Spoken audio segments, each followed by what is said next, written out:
I'm Catherine McLean, founder and CEO of Dana Green, and today I have with me Dana Guernsey. Dana is the Chief Product Officer at Voltus, and she's joining us from Massachusetts. Welcome, Dana. Hey, Catherine. Thanks for having me. Thank you. I'm so glad that we finally get to do this. So tell me a little bit about your background and your role at Voltus. Sure. So, well, you said it. I'm currently our Chief Product Officer at Voltus. And as far as background, let's see. So we'll start at the beginning. I grew up in Queens in New York City. I then went to college at Dartmouth College in New Hampshire. So pretty much as opposite a place from New York City as you can get, I guess. I ended up studying mechanical engineering there, combined with studio art. And it was, in fact, the closest thing to architecture I could conjure up at the time. That was what I thought I wanted to do, was to become an architect. Somewhere along the way, I stumbled upon electric vehicles and just became fascinated in their performance as both really awesome cars, but also really awesome for the environment. Mm-hmm. So this was, I think, before cleantech was a mainstream word, at least for me. Yeah. But in short, I found cleantech through the engineering school there. And so ultimately, the company Enernoc, which was a very successful publicly traded demand response company at the time, was where I landed with my first job out of grad school. I was there for 7 years. I ultimately led their whole international energy markets group. And throughout that time, I realized just how interesting electricity markets were, mm-hmm. how ripe for innovation they were and still are. And I just became really fascinated with all the power market complexities. Mm-hmm. And then at that point, I'm a total clean tech energy wonk, right? So I left Enernoc to join a battery storage startup called Ambri, which was developing a new kind of long duration, cost-effective grid scale storage. And I was drawn to storage because it was just this like different angle on grid services from what was demand response at the time. Mm-hmm. I spent 3 years at Ambri, but ultimately they were a bit earlier in the commercialization process than what I was looking for. And so I found my way back to demand response and more broadly DERs, or distributed energy resources, which include, for folks who aren't as familiar, anything from demand response to energy storage to electric vehicles, and found my way back via Voltus.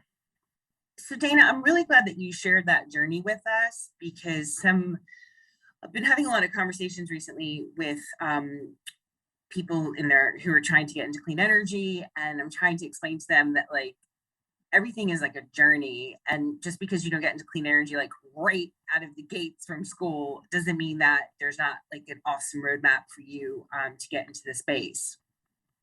Totally. Yeah. I definitely did not go into the career thinking that this was what I wanted to do. It was definitely something that evolved. Yeah, exactly. Yeah. So tell me a little bit more about Voltus. So if anybody doesn't know about Voltus, can you provide like a little bit more of an overview of what they're doing and some of the accomplishments you've had? Sure. So I guess we'll start with, in one sentence, Voltus is a technology platform that connects distributed energy resources to electricity markets in return for cash. Mm-hmm. So we somewhat literally plug energy things into energy markets for the purpose of earning money for our customers, while also creating a more resilient and flexible grid. Mm-hmm. And so if you zoom out to the big picture for a moment, just to kind of lay the backdrop here of how this all works, there's this aging and antiquated grid. And actually, I just listened to John Oliver speak about this very topic. So if you haven't listened to that, I recommend that everybody does, because he'll tell it in a way more engaging way than I will. But basically, we have this aging and antiquated grid. It's old. It was built for a different world. You layer in climate stress and climate emergencies, plus needing to accommodate this high penetration of renewables and electric vehicles. And it's on the brink. It's totally stressed out. Yeah. On the flip side, we do have these abundant and cheap renewables. We have 21st century technology. We have thousands and thousands of existing assets that aren't being utilized as efficiently as they could be. Mm-hmm. And we have lots of smart people trying to address this solvable problem. And so that's what we do at Voltus. We glue all these things together. We're taking flexible loads and other kinds of distributed energy resources like energy storage and distributed generation, EVs and energy efficiency. We take all of these resources and we've built a cloud-based technology that orchestrates their participation in these electricity markets. So we are paying them for their services. Great. Thank you for explaining that to everyone. And I want to talk a little bit about your tagline, which I love, which is, I believe, and correct me if I'm wrong, be bright, gritty, and good. Yeah. So we talk about hiring bright, gritty, and good. And those three things are really a magical trio when you think about who you want to work for your company. And it's really hard to find all three. Yeah. I totally get that. Yeah, and the good piece comes in because I thought what you were going to say is our tagline is actually it's better energy, more cash. And so we're a very mission-driven organization. People really care about the work we're doing, and folks are attracted to that. So we're getting all kinds of talented technology engineers and energy market specialists and phenomenal sales people, and they're driven to us in part because of the mission. And so that's the good piece, is people really genuinely want to do well by doing good. Yeah, thank you for that. So also, for those who don't know, earlier this year, Voltus became the first DER monetized platform interconnected to every wholesale energy market. Congratulations, by the way. Thank you. Could you talk about some of the trends, including progress made as a result of FERC's Order 2222, as well as the challenges Voltus has been facing? Sure thing. So this is expanding a little bit on what we were getting at before. And there's a few just these macro level drivers that are all working to accelerate the growth of these resources. So first is the ongoing transition to renewable energy, which is expected to triple by 2050. So this intermittency of renewables requires significantly more flexibility from other resources to balance and backstop their inflexibility. Yeah. The second is just plain electrification. It's this rapid electrification of things like the automobile. There's whole bus fleets, there's home heating, there's data center loads. We don't think about the data centers, but the more data we use, the more we need. There's cryptocurrency and so on. So we're seeing our demand for electricity grow. And then the third bit here is the need for greater grid resiliency. And so I think now it's definitely become much more of a dinner table conversation. Every American today understands in a way they might not have even just a couple of years ago, the fragility of the grid. It's unreliable, it's increasingly costly, and it's ill-prepared for the increasing impacts of climate change. So look no further than August 2020 blackouts in California, or the recent February blackouts in Texas from Winter Storm Uri, or the Louisiana blackouts from Hurricane Ida. It just like goes on and on and on. And it never used to be that way. So you have these three macro level trends, and then the convergence of the modern tech stack, as we were talking about with these energy markets, has thus created this new energy Internet of Things. And so it allows our platform to connect energy markets and energy assets in a way we've never seen them before. But that brings us to the challenges we face. And so we try to make it really simple, but it's actually deceptively complicated. The markets are crazy complicated, and they're each their own snowflake. And so our job at Voltus is to simplify that complexity and bring a single platform to customers to make their lives simple. You also asked about FERC 2222, which was the landmark order from FERC last year that was this like final piece in the puzzle for unencumbered access to these markets for these DER aggregations. And so that was a game changer, and we're somewhat impatiently waiting for it to take effect across the markets. I'm told patience is a virtue, though. So we're working through that and really eager for those rules to take hold. I feel like a little bit of an idiot calling it 22222. Well, it goes by all the names. It's 2222, it's 2222. We've heard 2 by 4. All right. From some of our southern customers, it's ordered 2 by 4. So yeah, it's whatever Thank you want. Okay, I'm not an expert on the FERC orders. I apologize. So I want to talk a little bit about some of the projects that you're working on and some of the ones specifically that you're most proud of.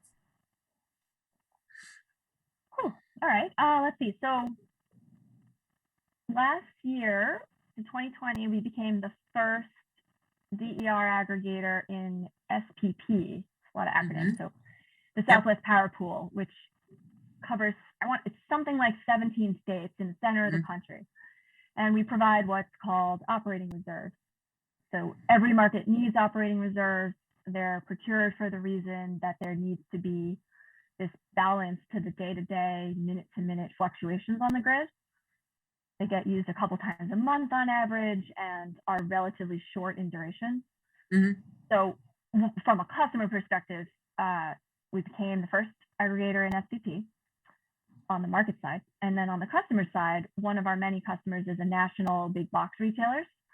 So we've enabled all of their facilities in SPP to automatically respond to these grid events by changing their HVAC set points.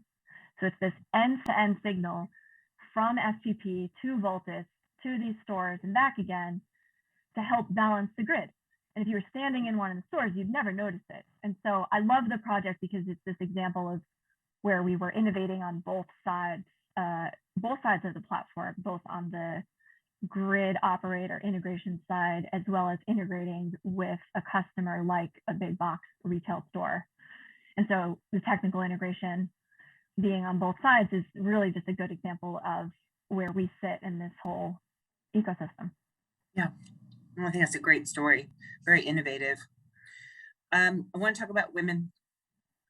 So let's talk about mentorship and women in STEM. It's no secret that there are a paltry number of women in cleantech at the moment. How important has mentorship been to your career success, and are you a mentor? It's been huge. It's been hugely important. That's the answer. And in fact, I'll say that although one of my mentors have been men, so I think sometimes people think that to get mentorship as a woman in STEM, that you need to find another woman. But you can also find really great male mentors who are allies and who are actively supporting gender equity in the world. And so in short, yes, I've benefited greatly from each of my mentors, and I'm actually in touch with all of them to this day on a regular basis. But I just wanted to highlight that they can come in any form. Additionally, I do also mentor others, both formally and informally. So I do it formally through a board I'm on for the Dartmouth Engineering School, and I mentor a couple of students each year. And then I do it informally with people I've just come to know through work or other professional experiences. And mentoring is something that you have to actually really enjoy, though, to do. Otherwise, it can feel a bit forced, right? Like, you're like, mentor people. But I do genuinely like mentoring others, in particular, other women, maybe who are early in their career, and just helping out how I can. Which is definitely not to say I have any magical advice, but I think just like sharing common experiences, it does seem to help at times, and just being a voice for others to talk to. And my final question is around diversity, equity, inclusion within Voltus. And I think one of your co-founders, Greg, was just talking about this on LinkedIn the other day, because you wrote a blog post for Voltus a while back about how Voltus is making concerted effort to diversify its workforce. What are some of the specific ways that you all are doing that, and what progress have you seen? Yeah, so that's all correct. I would say we do three things. The first is we measure. You can't improve what you can't measure, and we're very passionate about data. And so we know that when we started, we were around 20% women. We know we're now around 40%. Wow. Second is we are intentional. And so we have a company goal that for every open role, we interview 50% female and 40% people of color, which is simply demographically consistent with like the US general population. And that was a lot of what my blog post was about. We have this pipeline problem. If you're only interviewing a certain set of candidates, well, then you're only going to hire a certain set of candidates. And so you need to be much more proactive and intentional with your interview population. Mm-hmm. And then we hire based on merit. We hire the best person for the role. But what we've found is that when our interview population of who we're actually talking to is representative of the general population, that then we end up with a company that is similar to that. And so we do this because we believe that diverse perspectives actually make for a better company with better culture and better business results. And so that's the why. I think sometimes I like to also mention that. And so that was two. So the third is we talk about it, and that's not like not an obvious thing to say, but we do talk about it, and we try as much as possible to create an inclusive environment. Yeah. We look for people who are culturally additive and not just culture fit. I'm not a huge fan of the word culture fit. We ask questions, we listen to the answers, we make adjustments, and I think the leadership team will be the first to tell you we have much room to improve, for sure. But I think by doing these things and by talking about it and intentionally nurturing that type of culture, deeply caring about employees, we're hoping that we continue to make some really great progress. So we do have progress to make, and probably always will. Yeah, I think that's really, really great. And I think for people listening, that's like 3 really, I don't want to say easy, but clearly defined things that you're doing that are working, that hopefully they can take back and replicate within their own organizations. The one that really sticks with me is the intentionality piece. I think people are so amazed when they say, how do you find these women? I'm like, I go out and I look for them. How do you find anything? How do you find anything? You have to go look for it. It's not just going to walk on your doorstep. It's not some magic formula. So, but anyway, thank you so much for your time today. I really, really appreciate it. And keep fighting the good fight for clean energy and women. I really appreciate it. Likewise. Thanks for talking to me, Catherine.